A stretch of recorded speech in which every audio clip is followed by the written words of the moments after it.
Hey guys, welcome back to my channel. If this is your first video, hi, I'm Alaina, and this is The Organized Money, where we talk about planning, productivity, organization, and managing money. If that interests you, then make sure that you click that subscribe button, as I would love for you to be a part of our little family. We are still in our Adulting 101 series, and earlier in this series, I gave you some tips on how to create a monthly budget. But today I want to give you some tips on how to set up an annual budget that will help you reach your overall goals. Now, my husband and I have already met and discussed our annual budget. It's actually the digital sheet that's printed out that's right above my planner. And now I'm going to be currently setting up January 2019 as I discuss these tips with you and tell you exactly the steps that we did in order to reach our annual budget. So with that, let's get started with the tips. Tip number 1 is to take time and think about your future. What expenses do you have coming up? These are not things that come up every month, but we are talking about things that only happen once a year. Things like Christmas, birthdays, anniversaries, car maintenance, medical checkups. Add up all of these expenses and then divide by 12. Now you know exactly how much you need to have set aside each month in order to cover your annual expenses. Another popular for saving for these expenses are called sinking funds. If you divide up your number and you still feel like you can't afford it, then check out this video I did on what to do when you don't have enough money to save for sinking funds. It's best to have this money transferred into a different bank account or use an app. I use an app called Charitable. It's where I transfer all of the money there so I know that I have it when I need it.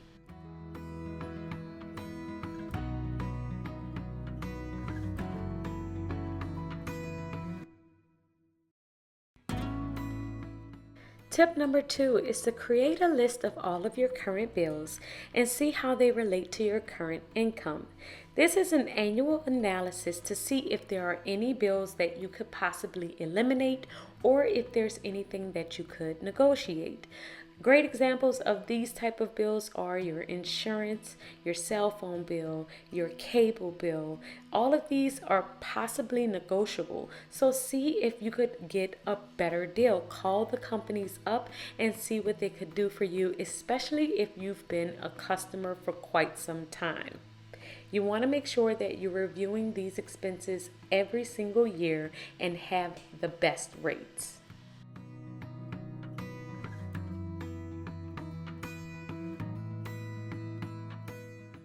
Tip number 3 is to look at your charitable contributions and decide on how much you're going to give in the upcoming year.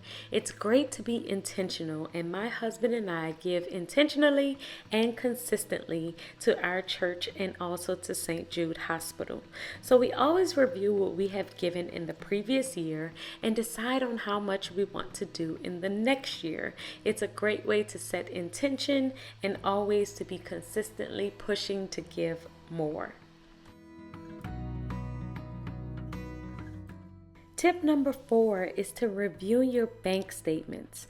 One thing that I do to make sure we're on track at the end of every month is review our bank statements and categorize each item.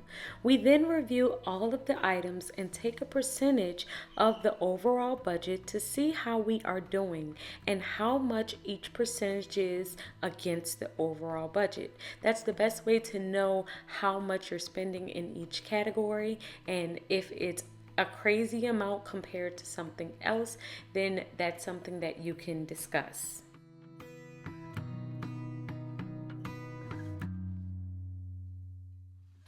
Tip number 5 is to set a savings goal. How much are you going to save for the year? How much do you need to save each month in order to reach that goal? This is a great time to go through all of the different ways that you are saving money and then make sure that that is the best way for you to achieve your goals. Like I've told you guys before, we currently have Acorns, we have Capital, we have our emergency fund, we have different things that we are doing. We also have a Roth 401k and a 529 plan for our college savings for our girls. So all of these things are reviewed at this time of the year. We take time and review our current plans. We see how our investments are doing, and we make sure that everything is on the right track. So take time to think of setting a savings goal and then think of how you're going to achieve it. Tip number 6 is to set a goal of how much debt you want to reduce this year. What's your current strategy? Want to review how you're planning on paying down your debt.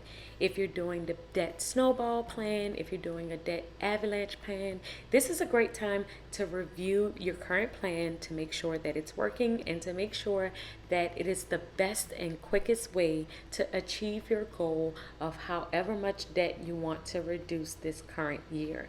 I do have our overall debt snowball plan. However, I have broken it up into bite-sizable chunks, and I have a certain goal of June of this year in order to pay off our last credit card. This way it kind of seems more manageable to me. I'm not thinking about our overall debt. I'm only thinking about this one card that I need to pay off. Do the same. Think about one thing that you want to do, and then as you accomplish that one thing, then you can move on to the next. Tip number 7 is to think of any events that you have coming up in the year. Weddings, vacations, you want to make sure that you add it to your budget and plan accordingly. A lot of times those events will sneak up on you if you don't prepare for them, and you'll find yourself needing a gift or needing to travel at the last minute, and then you will end up depleting your savings or adding it to a credit card. So make sure that you are looking up those things, make sure that you are adding them to your sinking funds, or that you are planning for them in the month that they are coming.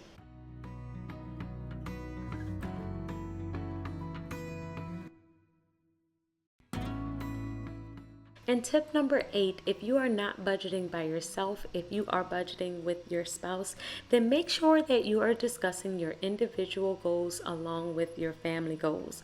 Make sure that you are on the same page. With my husband and I, we are both entrepreneurs. He has his own business and he has goals that he wants to achieve in that business, and so do I. So we both need to discuss the different trainings and conferences and the different things that we want to do in the upcoming year to make sure that we are planning for those accordingly.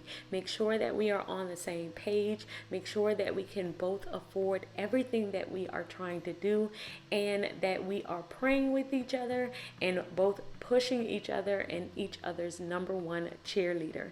This is the best way to stay on the same page with everything, is to talk about it as much as possible.